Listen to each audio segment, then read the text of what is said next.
guys. Yes, I have finally gotten my P's. So originally I wasn't thinking to do a separate video for my driving journey on its own, but you see, I didn't realize I was gonna take this long in getting my P's. So just wanted to share my portion of the story of what I experienced, some mistakes I made, perhaps some tips and tricks. Basically, as an overview, I did my test 4 times. If you're in the same journey where you have failed your test a couple of times or you're getting ready to do your P's test, wanted to make this video to say you're not alone. So diving straight into it, it all started on the second last day of 2020 on the 30th of December. That was my first ever driving test, logbook filled, car washed and cleaned, everything done. My driving tester, he failed me almost immediately because my wheels were considered a safety hazard. Wheels are supposed to have nice little grooves, but my tires were so worn out that they were basically smooth. So yes, that day I didn't drive out and got an immediate fail. You can only book your test a week after. I think they give you that week to just practice, go home and reflect. So the second time comes along on January 8th, 2021. I got my tires all replaced and checked beforehand and I was able to drive. So we went on a course that I was very familiar with. I've been practicing on that course with my instructor, so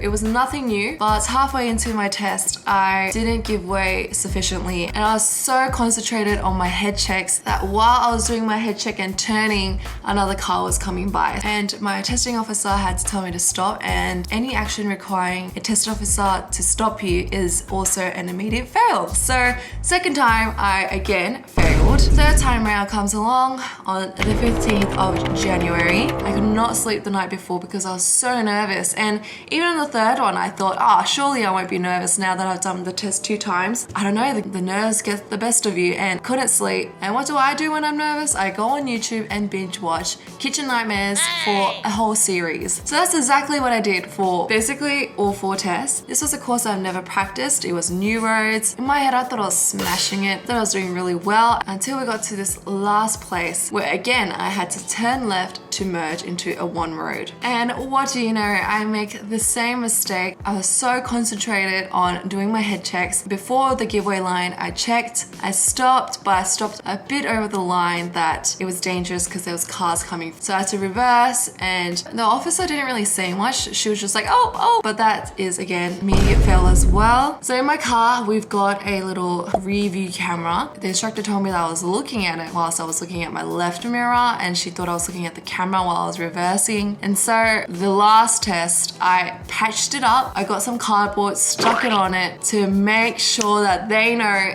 that I know, and that she knows that I am not looking at my camera. Now the 4th and very last time I went back was on the 22nd of January 2021. At this point, I'm going on Google, I search up, is it normal to fail your test 2 times? And there's literally a whole Reddit page of people just saying, it's alright. And it was so funny to know that there are people who think like me. It's like, oh, is it normal to fail twice in a driving test? Oh, should I even bother getting my P's if I fail twice? Like, there's so many different questions, basically all saying the same thing. By the 4th one, I was like, you know what, I'm gonna chillax a bit. So this was basically almost a month after my first time doing the test. Hop in the car, and what do you know? It was the same instructor as I had the previous test on the 3rd one, as well as the same course that I did on the 3rd one. So that T section I talked about earlier, the moment I saw that street, I mentally and emotionally prepared myself. Test finished, and I thankfully passed. So yes, 4 times, 1 month. It was an intense journey. The strange thing about getting a P's is that I thought it was gonna unlock a whole new level of my life, but that excitement literally lasted me like 10 minutes. Once I got home, it wasn't much of a big deal.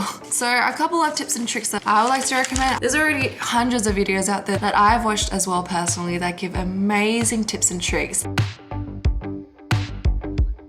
Firstly, don't rush into getting your P's. So I got my L's when I was 17, and honestly I felt like everyone around me was getting their P's and I was the only one still with my L's. It was only until last year that I suddenly felt this mad desire to get my P's because it seemed like everyone was getting their stuff done, and I tried to cram in 120 hours of driving within like 4 months. And with that, it has its pros, but at the same time it allows rooms for a lot of gaps, a lot of places to miss for details, L's. And once you get your L's, there is a reason why they give you a year specifically until you can do your P's test, because that's a lot of time or sufficient amount of time to be doing your driving instead of cramming it within like 4 months. Everyone has different circumstances, but for my case, I definitely didn't have to rush it. I was happy catching public transport. I guess I wanted to get it over and done with. You might as well be a safe driver rather than rush it. Second has to do with head checks. So as you heard from my stories, twice I was in very dangerous situations because of head checks, when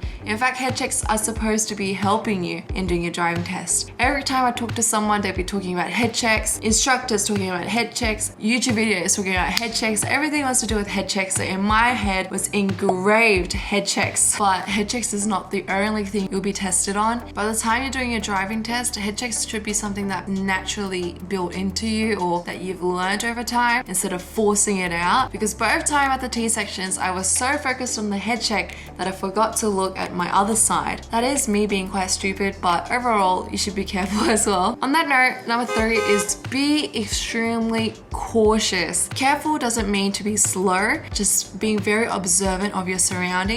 If there's a person or a door opening there nearby, press on the brake or move a little. And even though you might be the safest driver, you really can't predict how people are going to drive on the road. Like, it doesn't hurt to be more safe or more cautious. Fourth, I would say try to not tell many people as you can. So the first time I literally told everybody. Some people forget birthdays, some people forget anniversaries, but driving tests, for some reason, everyone will remember. And I'm that person too. If my friend tells me that they have a driving test, I will always ask them about how they went. For your own peace of mind, try to keep it on the low. And if you do fail, the last thing you want to be doing is telling people about how you failed, especially when you might be upset and the emotions are raw. And it makes celebrating the news that you have passed your P's so much more worth it and so much more joyful. And on that note, I think it's really hard to say, but tell someone to not be nervous, especially before the driving test, because I think everybody goes through the nerves. But one thing I can say is at least try to get in your sleep. It happened to be an ad where it said having less than 7 hours of sleep is equivalent to like you've had alcohol. And make sure you listen to the feedback that the instructors have to say. Write it down somewhere, because for the next test you'll always be prepared. They're not failing you because they hate you or anything like that. It's genuinely to keep not only the road safe but you safe. Most importantly, as everybody says, there's always next time. Hope this video was interesting or was somewhat informative, and make sure you press on the notification button and subscribe. Have the most amazing day wherever you are. If you're watching this right before your test, good luck, you got this. Thanks for watching once again, and I'll see you guys in the next video. Bye!